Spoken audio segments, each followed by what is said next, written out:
ஓ இங்கதான் தூங்குறாரா? அண்ணே அண்ணே அண்ணே அண்ணே எந்திரிங்க, ராத்திரில தூங்கிட்டு.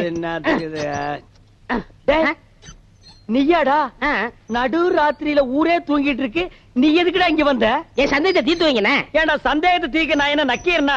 ஊருக்குள்ள எத்தனை பேர் இருக்காங்க, அவங்க கிட்ட எல்லாம் நீ தீர்த்து கூடாதா? ஊருக்குள்ள எல்லாரும் முட்டா பையில இருக்காங்கண்ணே, நீ தானே புத்திசாலி. சரி கேட்டு தோலடா. அண்ணே மாம்பழத்துக்கு கொட்டை இருக்கு, பலாப்பழத்துக்கு கொட்டை இருக்கு, வேப்பம்பழத்துக்கு கொட்டை இருக்கு, புளியம்பழத்துக்கு கொட்டை இருக்கு. இந்த ஞானப்பழத்துக்கு கொட்டை இருக்கா இல்லையாண்ணே?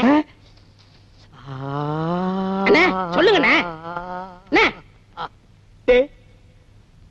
உனக்கு நான் என்னடா துரோகம் பண்ண? நடு ராத்திரியில எழுப்பி ஞான பழத்துக்கு கொட்டை இருக்கான்னு கேக்குறீங்க. என்ன பார்த்தா இந்த மாதிரி கேள்விதான் கேட்கணும் உனக்கு தோணுமா?